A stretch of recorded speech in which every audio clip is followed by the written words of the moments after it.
welcome to Commercial Real Estate Today. We've got a pair of very special guests with us today. Not only are they special guests, they are special people, special partners. They're actually husband and wife, the president and vice president of Emerald Seas Construction, Brittany and Jesse Culbreth. Welcome to the program, team. Thank you so much. Thank you, Wally. I am really happy to have you here. I know that many people work together with their spouse. That's always challenging to determine what are the roles and who's in charge and what's happening next. So I think I'll start with the president of the company and ask Jesse, how does a person with a degree in construction management make the decision to minor in Spanish literature? What was the attraction? Well, so I knew that there was a big need to diversify, from English to Spanish. Living in Florida, a lot of the trades are bilingual. And so to kind of create some common ground and learn a little bit more about their culture, I decided to go and get my degree in Spanish literature and actually lived abroad in Mexico and studied abroad over in Guanajuato, and was able to get a better feel for their culture and also have some common ground. And it's been wonderful. We've got some great employees, and I wish my Spanish was better than it is, but I know enough to get in some trouble. Yeah.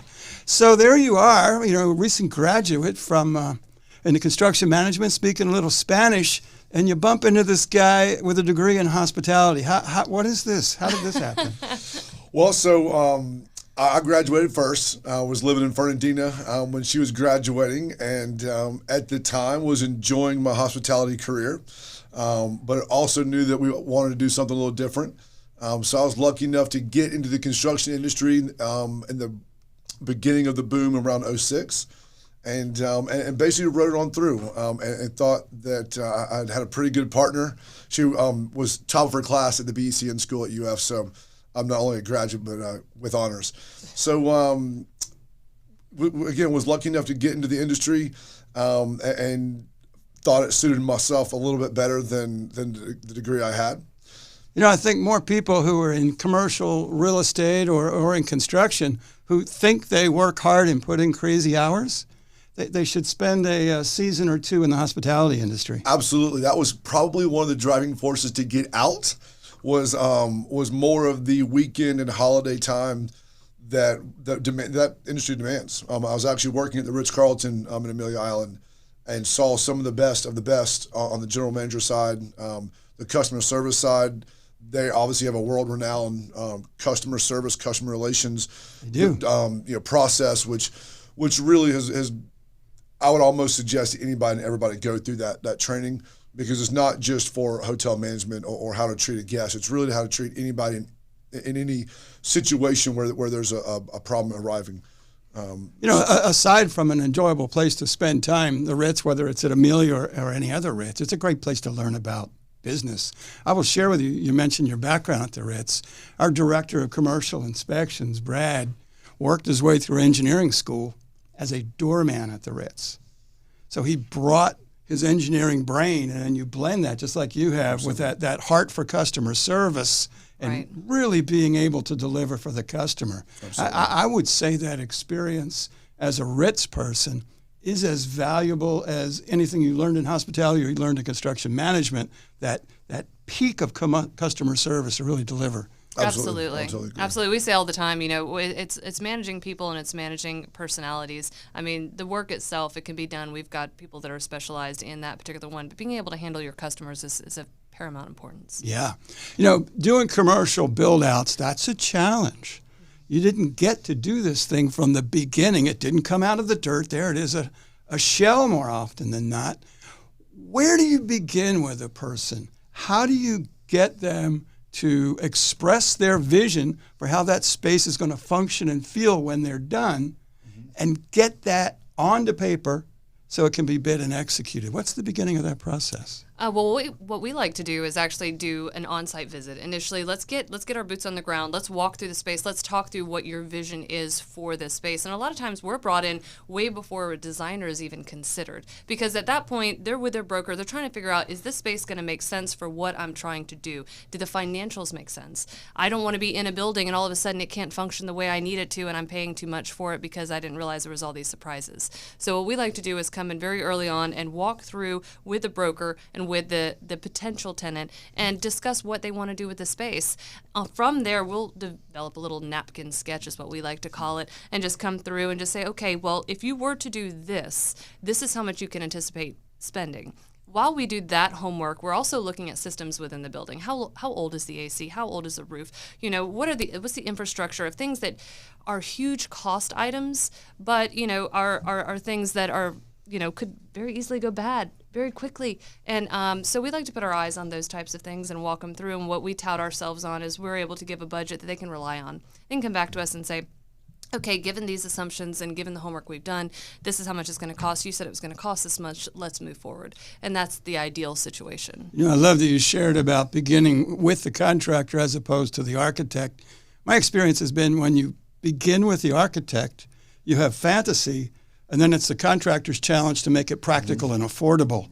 When you begin with a contractor, it's suddenly practical and affordable, and let the architect put a bow on it and make it pretty. 100% agree. Yeah. I think a big key in that initial phase while we're doing the walking with, especially a client that may not come to us, I always call not to be rude, but like an uneducated client who's coming to, yes, I know I want an office space. I know I have this business. I'm great at what I do.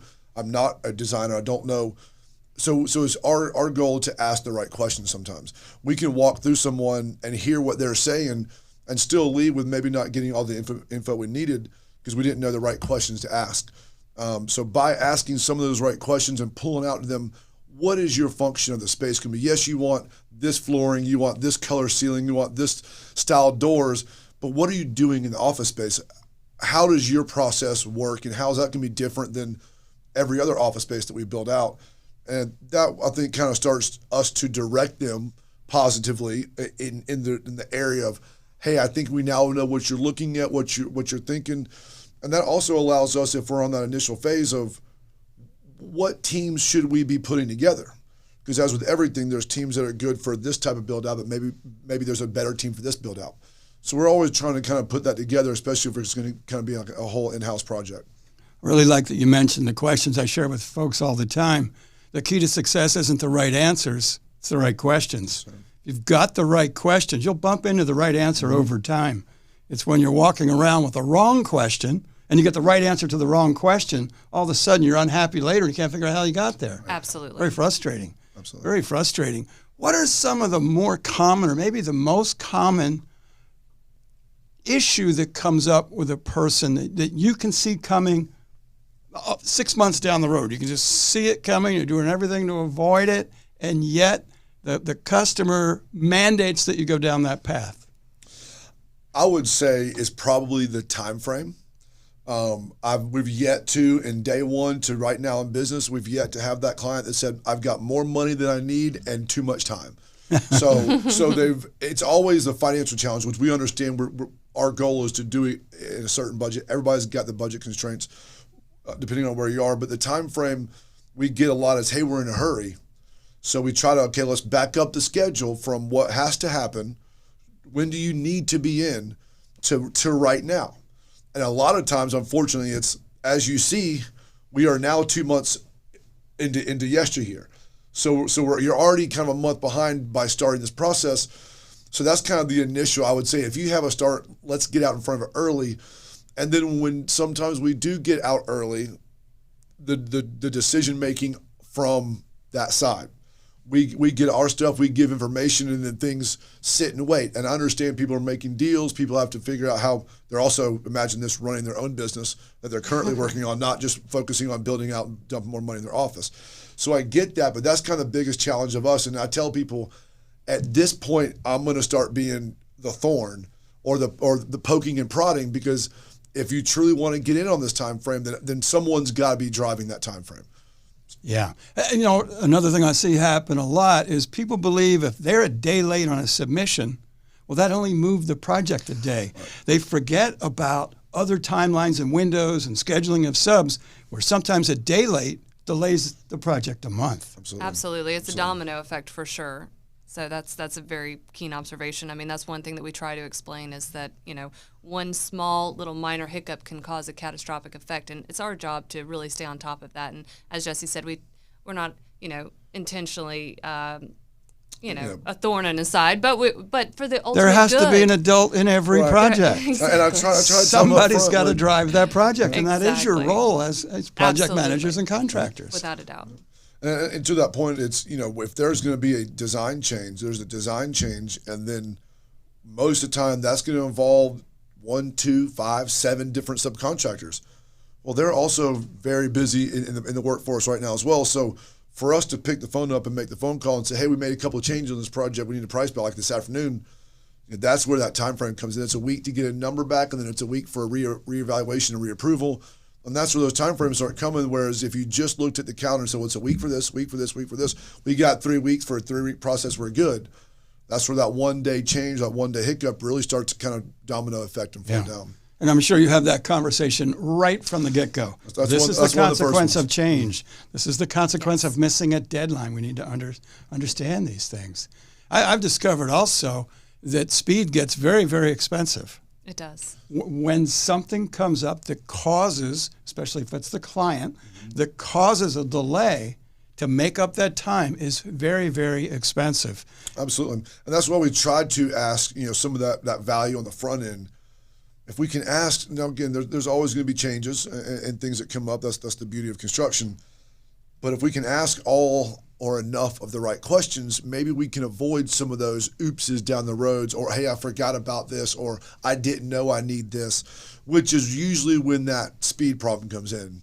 It's something that was overlooked and forgotten somewhere down the line. Yeah. For all of us, or many of us, all of us who were involved in sports, we look back at those coaches as leaders and mentors and whatnot. You mentioned how you've brought in your Spanish literature to facilitate excellence in construction, your Ritz-Carlton idea of customer service. How has your time as a youth sports coach helped you to coach along these projects? I would say patience. We do have, I've been coaching T-ball and flag football since Mason was 4, and been fairly heavily involved in all of it, which one is one of the funnest things I do outside of work. But it does show you that it just reminds you that there's different personalities. There's different ways to reach different people, and certain people cannot be reached by the fire and brimstone hard coach, and some people can only be reached by breaking down that barrier. And so I think it just kind of helps you in remembering that in this world there's a million different personalities, and every personality is going to handle every different situation slightly different, even if you end up with the same outcome. So I think it's kind of our challenge to, handle the different personalities, not only with our clients, with our employees, with our children and each other too.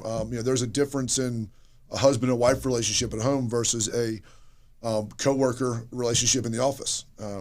So I think that, I think that any advice that I could give, go out there and coach your kids, and you'll learn a lot.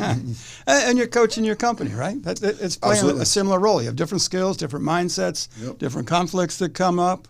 Yep. But ultimately, if it's not functioning as a team, in spite of the imperfections of all the teammates, things don't get done. Absolutely. Right. So I like that a lot. That's pretty good.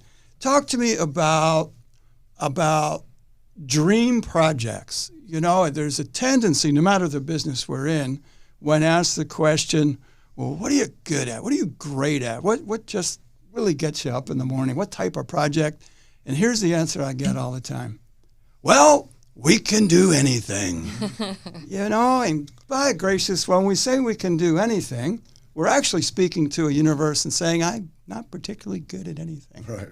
So if we could line people up outside the studio with their projects, that is the dream project for them in their dream type business, their dream type facility, give me at least one dream type project where you go like, we are so good at this. Our team is so slick at this that this just clickety clacks, and it makes it easy for us to over deliver and have a happy client for life. To be honest, we enjoy offices with a lot of walls. We self-perform all drywall framing, acoustical ceilings, doors, frames. So the more doors, the more ceilings, the more walls. We're actually extremely fast on projects like that, more so than you would normally think. Obviously, over the past 15 years, people have been going to this open office, collaborative space, low partitions, and everybody is supposed to share information. And now it's like, oh no, we're all sharing germs. So let's throw up some walls. Right. So ideally, we love to see projects with a lot of walls in them, mainly because we can control that schedule. And that schedule is, if it was driven by anyone who wasn't driving the schedule like we have in-house crews, it would take them much longer. So we feel like we shine on projects like that. Let me ask you about your love of walls. You love projects that begin with walls, like a renovation where we've got 10,000 feet and it's 100 different offices, or do we love open spaces so that we can put the walls exactly where they need to be to excel? So I'll jump in on that one. So there's probably two different answers. That's why you're both here. Personally, the tougher project is one that's an existing space, and they want to pick and choose what parts to renovate. Those get a little more. Those are just a little more technical. I say the projects that we perform the best on, because I think of the different values that we bring, are probably the more intricate and detailed, like a full demo with a full build back, where this company is coming in and saying, I want this whole floor, and I want to take most of this away, but I want to bring in this cool, awesome concept, and let's work together on how we do it. Is that always the easiest project? No, the easiest project is one where it's a vanilla shell, or it's a first time space, right? And all the systems are brand new, and we know exactly what we're going in there, and we're just building some walls, right, and putting some carpet and paint down. But I think the one that our team shines the best on are the ones that needs the most hand-holding and interaction, because we, as Brittany said, we develop the business, we estimate the projects, we manage the projects. So you're getting either the president or the vice president as your project manager for the whole project, which just allows us to really be in depth into a project versus some other, I guess, setups where you have an estimating crew, a project management crew, a business development crew. You take ownership from input to outcome. And there's a handoff process. So I do think what we perform best in kind of a little more intricate projects. I like that. Are we in agreement on that? I would totally agree with that. Okay, and one of the important things that Jesse said is we're autonomous. He runs his jobs, I run my jobs, and that's the way it is. I think that works pretty well for us. I think it. So there's not a lot of handoff too. Like from day one when you meet Brittany on the job site, you fly in from Chicago and you're thinking about moving your headquarters to Jacksonville, and you're with your real estate broker, and hey, let's go and meet Emerald Seas on the job site. A lot of times it's just who picks up the phone or who gets the phone call or the different relationships. But if you meet Brittany on the job site, I would say 9 times out of 10, because I'm being conservative, I would say almost every time Brittany is going to be your point contact and your only contact from start to finish until you move in, close the doors, and open up your office. So we take a lot of pride and ownership once we're introduced to a project, because it's basically our mission to complete that project exactly the way that we want. Now, how do you sort who takes on what project? Is there a type of project, a size of project? Is it like a lot of times a car dealership? It's the next up. I think it's almost like, hey, look, It's luck of the draw. I've been 5 today. I saw you take an extra long lunch. Why don't you take the next phone call? But there's also projects where I think we've developed different relationships in the market that we know what kind of works best for individual people. Right. I think she works best with everybody, so I mean, most everybody would work with her. And then there's, I would say really truly it's a lot of just luck of the draw, or hey, this is my standard, this is my continuing client versus your kind of relationship. Well, and I think too, we're very, very different. I'm very much type A. I'm very much a very, this is how it is. And Jesse's a very laid back presence. So if you like someone that's a little bit more casual and laid back, Jesse is your cup of tea. If you want someone that's going to be just right on it, then I am. And to be honest with you, we've had people who just blend a little bit nicer with him than they do with me, and vice versa. So, and then, once we get those clients, we tend to hold those clients and not let them go to the other person. So size and scope of project there, where you really excel, is in that 5 to 50,000 feet. Am I about right? Yeah. Yep. Yeah. Obviously, as Brittany said, I don't know if she's said this yet. She usually brings it up. I'm more of the yes man. So I would say 100,000 square feet and up. Let's go. But there is a sweet spot there that is more efficient for what we are and what we do. So yes, so that square footage is perfect. I share with my staff all the time, very often, the best business we do is business we don't do. To take on something that's on the fringes or certainly outside of your core competency and core comfort, absolutely, usually ends up overly challenging for us and overly challenging and I for get the reminded client. of that every now and then when I bring a fairly harebrained project to the table. Yes. And she's like, "Why are we doing that?" I'm like, "Oh, we're going to do it." And then all of a sudden we'll kind of get halfway through it and be like, "No, I think you're right. We probably should have just said no from the beginning." And it depends what that size is. I'm sure. I know for us, a 1,000,000 square feet of warehouse space is quite simple, where 100,000 square feet of office space may have challenges that aren't anywhere near. Absolutely. And even, there's true words couldn't have been spoken, because a 2,500 square foot full build out could be just as taxing, if not more taxing, on our time, as Brittany's running with several projects now that are over 250,000 square feet, industrial projects, that you would think because of 2 square footages, one project's more difficult than the other, but they both have their same challenges. It comes from experience, though. It's knowing your strengths, knowing what's entailed in a project, and basically picking and choosing. One of the great things is being in a position where you don't have to have the next project. You Absolutely. Right. work to get the right next best project, not, well, if we don't close this, what are we going to do? Kids need a new baseball glove. Right. Absolutely.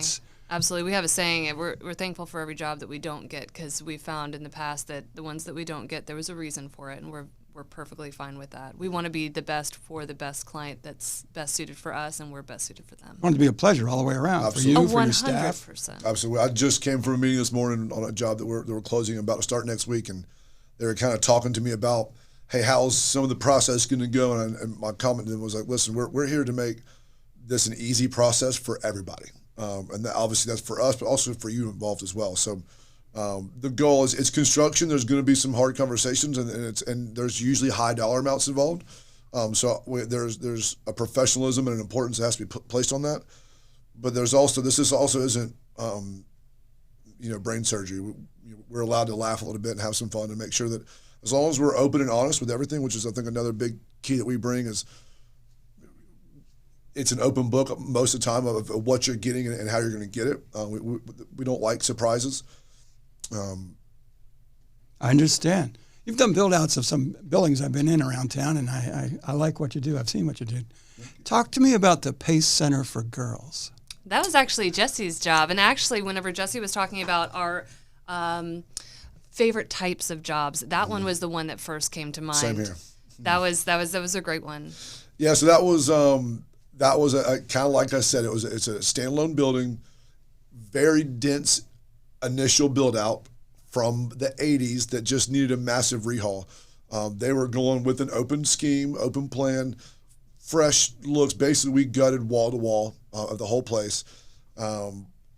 Did a full, super cool build out, a lot of glass walls. RS&H was the architect, and they did a great job on the design of it. We don't dabble too much in the ground up or the structural portion of it. But on that project, we were able to do a rather large, maybe 3,000 square foot poured patio deck with a big steel overhang. We got to do some exterior stuff that we don't really get involved with too much, with some steel decorative walkway covers. It was just one of those, and the coolest thing about it was with a great group of people for a good cause. Anytime we can get involved with groups like that and know that we're helping them. Brittany was already involved with PACE before that. So I think it was just that little bit of added, we're doing a cool thing for people who do a lot of cool things. Yeah, and it's great fun, very rewarding when you're doing what you do. you're doing it well, and then you're also involved in the mission, and you understand the impact you're going to have on dozens, if not hundreds, Absolutely. Of young ladies that will use and enjoy and grow in your space. That's a lot cooler than yet just another office building. Well, absolutely, and not to A mention, lot more rewarding. not to mention, it turned out it's one of those that we do a lot of projects.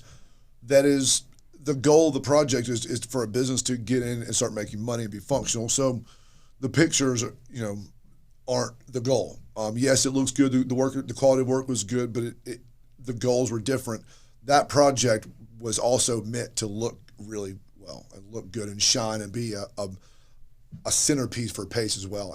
And so to hit that mark felt good. I like that. Yeah. I like that a lot. As you may or may not be aware, I'm very involved with people with intellectual and developmental differences. I chair the advisory board at Best Buddies. As we are sitting here tonight, it's actually our annual gala, which in past years we would do at TPC Sawgrass with the COVID restrictions. We're doing virtual, so that's a very special challenge. We raised $250,000 last year in a single night. Tougher to do virtual. I share that with you to ask about Pine Castle. Pine Castle with adults with various disabilities, developmental and whatnot. Tell me about the projects that you were involved with at Pine Castle. So we've just recently gotten involved, and actually through, coincidentally, RS&DH, and they had asked us and reached out to us to kind of help them renovate a classroom, a workshop for the students to come in and the individuals to come and learn. So we really just offered our time and our expertise with this self-perform type work. It was actually plaster walls we had to repair and help coordinate that. But we had the opportunity to go in and learn a little bit more about their organization, which, to be honest with you, prior to the opportunity to be involved, I really had very little knowledge of. So Wendy and her team over there really were just an absolute blessing to work with, and the work that they do, it just extends so far beyond, and it makes you feel so empowered. In fact, today I think is when they did the social media release, coincidentally, and we were just so honored to even be asked. A lot of times, there are organizations like ourselves that, sometimes it just takes someone asking for help. We want to help. What can we do? And they gave us the opportunity, and we couldn't be more thrilled. You tend to meet a lot of really wonderful people, and you tend to meet a lot of really wonderful business owners when you're doing things giving back to the community. Right. And it affords the opportunity to meet and interact with people you wouldn't otherwise have interacted with, both in terms of the people you're helping, but in terms of the other business owners and the professionals who are working together for common good. Some of the best relationships we have as a company were initiated doing something like that. Right. And it really makes it a lot more fun. It also gets you the benefit of the doubt when there's challenging times in the next project with that person. Absolutely. Right. You had your sleeves rolled up in a philanthropic effort together. They know you have a good heart. They know you're working hard. You're always intending to do the right thing. That if there's a bump in the business road, it was a bump. Right, let's work it out together. Let's hang on tight, get over this bump, and enjoy the smooth on the other side. I like that. Where do you see Emerald Sea's construction 10 years from now? Ooh, that's a good question, Wally. Ideally, I think we kind of know our size niche. So ideally, we'd be retired sitting on a beach in Tahiti with the. No, sorry. That's very honorable. You got to have goals. I mean, really, we really like the niche that we're at now. We put development in the name because construction may not be the end-all, be-all to what we do. But as we sit today, I think we're going to keep. We want to be a lasting fixture in the Jacksonville commercial build-out market. There's a lot of great companies in this market that have been here for a while, and I think our goal is to continue improving on our processes and making sure that we're in 10 years, still a company that Jacksonville looks to first for their build-out needs. I like that. I think there's a lot of pride that comes in the work that we do. I'm a big before and afters picture person. I love to see something dilapidated become something beautiful. I love to see that, and we get to do that every day. So those are the types of things that we really appreciate, and to get to do that in a town that you love. We love Jacksonville.